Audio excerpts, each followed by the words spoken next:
Ons was so rukkie terug, was ons oor see gewees. Dan hier ons 'n kar. Nou interessant as jy 'n kar hier, dan sê die ou vir my, jy moenie 'n boete kry nie. Ek sê, hoekom nie? Hy sê, want dis baie duur. Hulle gaan jou beboet, baie ernstig. So, as jy ry, dan hou ons by die padtekens. Ek let die padtekens op. As dit sê, ry 50, ry ek 50, 80. Ons hier 'n kar. Weet nie hoe die karre doen nie. As die padteken sê 50, dan sê hy 50, en druk ek yes, set, dan ry hy 50, dan ry hy 30, dan ry hy 80, dan ry hy 50. Dit wat die padteken is. Ons hou by die padreëls, want ek wil nie 'n boete hê nie. Maar in Suid-Afrika sien ons meer as die padtekens raak nie.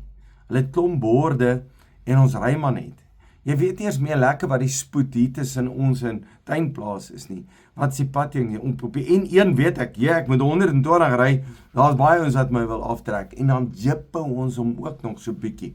Ons vat dit so op die lyn.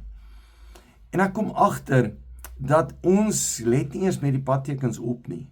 Nou daar is een padteken, wat baie belangrik is, en dis 'n stopteken. Hoekom moet ons stop?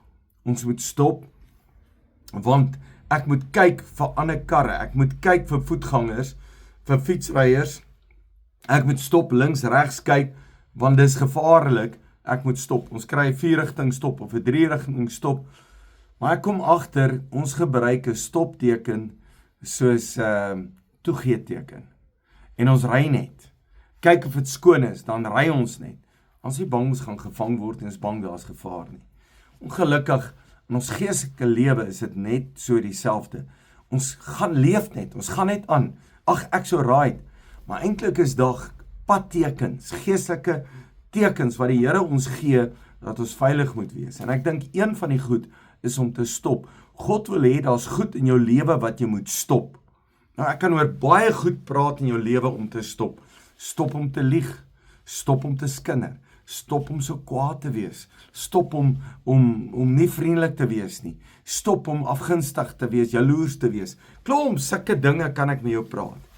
Maar ek sien daar's een ding wat ons nie raak sien in ons lewe nie, en dit is dat ons baie keer meer vrees het en bekommernis. Dit loop so hand in hand.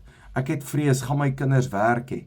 Gaan ek veilig wees? Vrees het, wat gaan in ons land gebeur? Vrees, wat gaan vorentoe gebeur? Vrees, kan ons dit maak? Gaan ons dit maak? En dan is daar vrees binne in ons hart. Maar hoor wat sê Spreuke 1. Kom ek lees vers 32, die 83 vertaling. Hy sê, onkundiges se dwaling kos hulle die dood. Hulle is onkundig, hulle is dwaas. 'n Dwaase word vernietig deur hulle selfversekerheid. Man, ek weet wat om te doen. Man, ek is alright. Dit kos hulle die dood. Maar wie na my luister, sal veilig wees en hoef geen ramp te vrees nie. En hier is die belangrike ding.